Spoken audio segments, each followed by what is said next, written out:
নমস্কার বন্ধুরা, আমি সুমন আবার চলে এলাম আরেকটি নতুন ভিডিও নিয়ে। আজকের ভিডিওর বিষয়বস্তু মূলত রেলে চাকরি নিয়ে। তো এর আগে আমরা দেখেছি যে রেলের এএলপি অর্থাৎ অ্যাসিস্ট্যান্ট লোকো পাইলট এবং টেকনিশিয়ান পদের বিজ্ঞপ্তি বের হয়েছিল। তার ফর্ম ফিল আপও শেষ হয়েছে এবং পরীক্ষার জন্য অ্যাডমিট দেওয়া শুরু হয়েছে। তো আমরা যেটা নিয়ে আলোচনা করব মূলত রেলের চাকরির নন টেকনিক্যাল পপুলার ক্যাটাগরি অর্থাৎ এনটিপিসি, অর্থাৎ যেগুলো টেকনিক্যাল নয়, জেনারেল ক্যাটাগরির যেসব চাকরি, সেই চাকরিগুলোর জন্য কিন্তু কি যোগ্যতা লাগবে বা কবে ফর্ম ফিল আপ করা যাবে বা বয়স কত বা কি পোস্ট আছে সেই সব নিয়ে বিস্তারিত আলোচনা করব। তবে তার আগে আমরা আসবো বা তার আগে বলবো আপনাদের যে যারা আমার ইউটিউব চ্যানেল নতুন দেখছেন বা যারা এখনও পর্যন্ত সাবস্ক্রাইব করেননি, তারা চাকরি এবং এডুকেশনের সমস্ত বিষয় বা সমস্ত আপডেটসের জন্য কিন্তু চোখ রাখুন আমার ইউটিউব চ্যানেলে এবং অবশ্যই সাবস্ক্রাইব করে রাখুন। তো যেই কথাটা বলছিলাম আমি, যে রেলে চাকরি, রেলে এক তো কেন্দ্রীয় সরকারের চাকরি, তার উপর রেলে চাকরি। তো এই লোভনীয় চাকরির জন্য সবাই কিন্তু পাখির চোখ করে বসে থাকে, অর্থাৎ যারা রেলের চাকরির জন্য পাখির চোখ করে বসে আছো বা রেলের চাকরির জন্য প্রস্তুতি নিচ্ছ, তাদের কাছে কিন্তু এটি একটি খুব গুরুত্বপূর্ণ নিউজ।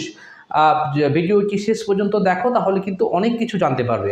তো রেলের নন টেকনিক্যাল পপুলার ক্যাটাগরি যেটা 2019 সালে একবার প্রকাশিত হয়েছিল, 2019 সালের পর আবার কিন্তু 2024 সালে এর বিজ্ঞপ্তি বের হতে যাচ্ছে।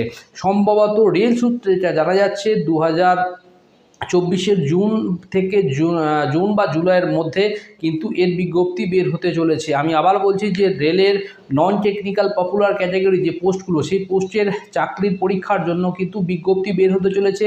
রেল সূত্রে যেটা জানা যাচ্ছে যে জুন 2024 থেকে জুলাই 2024-এর মধ্যে কিন্তু এর বিজ্ঞপ্তি বের হতে চলেছে এবং ফর্ম ফিল আপের যে ডেট দেবে তারপর 2025 জানুয়ারি নাগাদ কিন্তু এর পরীক্ষা হতে চলেছে। রেলের নন টেকনিক্যাল পপুলার ক্যাটাগরির যে পোস্ট, সেই পোস্টগুলো আমরা কি বা যোগ্যতা কি সেটা নিয়ে আসছি বিস্তারিত। রেলের যে নন টেকনিক্যাল পপুলার ক্যাটাগরি, তার কিন্তু যোগ্যতা আছে, কিছু ক্ষেত্রে আছে হয়তো ক্লাস 12 পাস এবং কিছু ক্ষেত্রে আছে গ্র্যাজুয়েট যোগ্যতা। যে কোনো শাখায় গ্র্যাজুয়েট হলে কিন্তু আবেদন করা যাবে। বয়স কত থাকছে, যারা এইচএস যোগ্যতা যেসব চাকরি আছে তাদের ক্ষেত্রে বয়স হচ্ছে 18 থেকে 30 বছর, এটা জেনারেলের ক্ষেত্রে। এবং যেগুলো গ্র্যাজুয়েট যোগ্যতার চাকরি আছে সেগুলোর ক্ষেত্রে বয়স কিন্তু 18 থেকে 33 বছরের মধ্যে, এবং এটা জেনারেলের ক্ষেত্রে। এরপর কিন্তু যারা এসসি এসটি অর্থাৎ সংরক্ষিত ক্যাটাগরি, তাদের ক্ষেত্রে নিয়ম মাফিক তারা কিন্তু বয়সের ছাড় পাবে। এবং আবেদন যারা করবে সেই আবেদন ফিজ ক্যাটাগরি ওয়াইজ 250 থেকে শুরু করে 500 টাকা পর্যন্ত কিন্তু আবেদন ফিজ থাকছে। তো কি পোস্টে আমরা আবেদন করতে পারবো বা এনটিপিসি যেগুলো আবেদন হবে সেগুলো কি পোস্টের জন্য আবেদন করা যাবে না, উচ্চ মাধ্যমিক যোগ্যতা যেগুলো আছে রেলের নন টেকনিক্যাল পপুলার ক্যাটাগরি, সেই ক্যাটাগরিগুলো মূলত হচ্ছে রেলে যারা এইচএস যোগ্যতায় যারা পরীক্ষা দেবে তাদের ক্ষেত্রে junior clerk cum typist, accounts clerk cum typist, junior time keeper, train clerk এবং কমার্শিয়াল কাম টিকিট ক্লার্ক, এগুলো কিন্তু উচ্চ মাধ্যমিক যোগ্যতা হলে পরীক্ষা দেওয়া যাবে এবং এদের বয়স কিন্তু 18 থেকে 30 বছর পর্যন্ত। আমি আবার বলছি যে এইচএস যোগ্যতা যারা পরীক্ষা দেবে নন টেকনিক্যাল পপুলার ক্যাটাগরির ক্ষেত্রে তাদের বয়স কিন্তু 18 থেকে 30, এবং যারা গ্র্যাজুয়েট যোগ্যতার ক্ষেত্রে পরীক্ষা দেবে সেই সব পোস্টগুলো হচ্ছে খুব লোভনীয় পোস্ট, যেই পোস্টের জন্য কিন্তু সবাই চেয়ে বসে থাকে। ট্রেনের station master, goods guard, senior commercial clerk cum typist, junior accounts assistant cum typist, senior time keeper, commercial apprentice এবং স্টেশন মাস্টার আমি আগেই বললাম। অর্থাৎ গ্র্যাজুয়েট যোগ্যতা যারা পরীক্ষা দেবে তাদের ক্ষেত্রে গুডস গার্ড থাকছে, স্টেশন মাস্টার থাকছে, সিনিয়র ক্লার্ক কাম টাইপিস্ট থাকছে, জুনিয়র অ্যাকাউন্টস টাইপিস্ট থাকছে। এদের ক্ষেত্রে বয়স হচ্ছে কিন্তু 18 থেকে 33 বছর পর্যন্ত।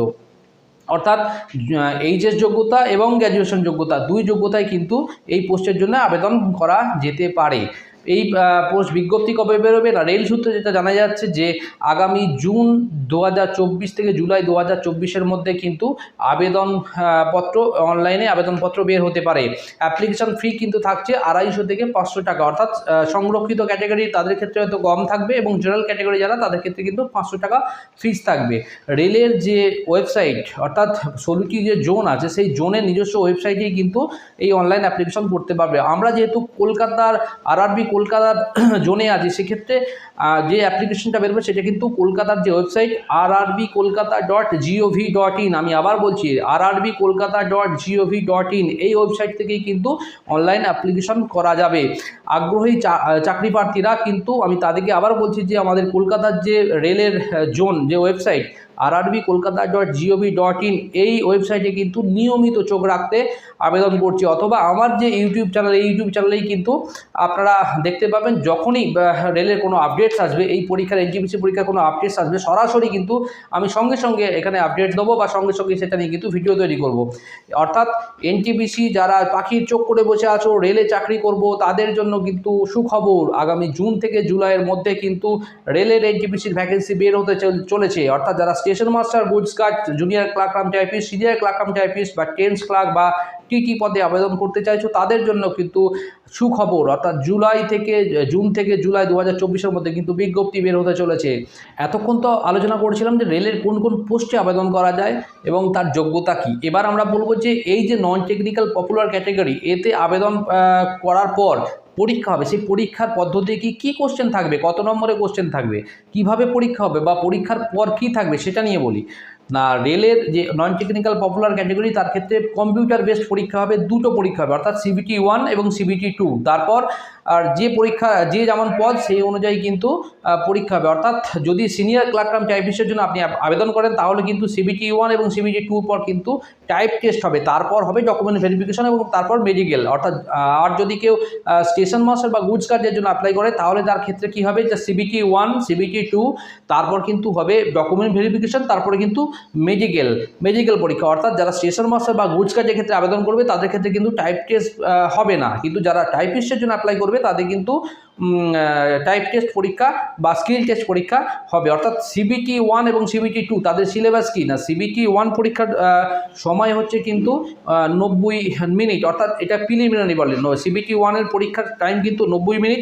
তার কী সাবজেক্টের পরীক্ষা হবে না, 90 মিনিটে হবে জেনারেল ইন্টেলিজেন্স এবং রিজনিং, ম্যাথামেটিক্স এবং জেনারেল অ্যাওয়ারনেস। আমি আবার বলছি যে CBT 1 নন টেকনিক্যাল পপুলার ক্যাটাগরির ক্ষেত্রে পরীক্ষা যেটা হবে, CBT 1 যে পরীক্ষাটা হবে সেই পরীক্ষার সময়সীমা কিন্তু 90 মিনিট এবং তার সিলেবাস কী থাকবে, 90 মিনিটে কোশ্চেন থাকবে, জেনারেল ইন্টেলিজেন্স এবং রিজনিং থাকবে এবং ম্যাথামেটিক্স থাকবে এবং জেনারেল অ্যাওয়ারনেস, এই বিষয়গুলোতে কিন্তু কোশ্চেন থাকবে CBT 1।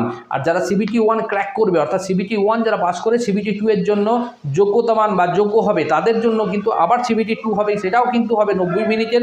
সেক্ষেত্রে যে সিলেবাস, সেই সিলেবাসও কিন্তু থাকবে একই, অর্থাৎ জেনারেল ইন্টেলিজেন্স থেকে শুরু করে জেনারেল ইন্টেলিজেন্স, রিজনিং, ম্যাথামেটিক্স এবং জেনারেল অ্যাওয়ারনেস, এই সাবজেক্টে কিন্তু পরীক্ষা হবে। যারা CBT 1 এবং CBT 2 দুটোই ক্লিয়ার করতে পারবে তাদের ক্ষেত্রে কিন্তু ডকুমেন্ট ভেরিফিকেশন এবং মেডিকেল এই পরীক্ষা হবে, এবং মেডিকেল পরীক্ষা যারা সফলভাবে পাস করবে তাদের কিন্তু এই NTPC-তে নিয়োগ দেওয়া হবে।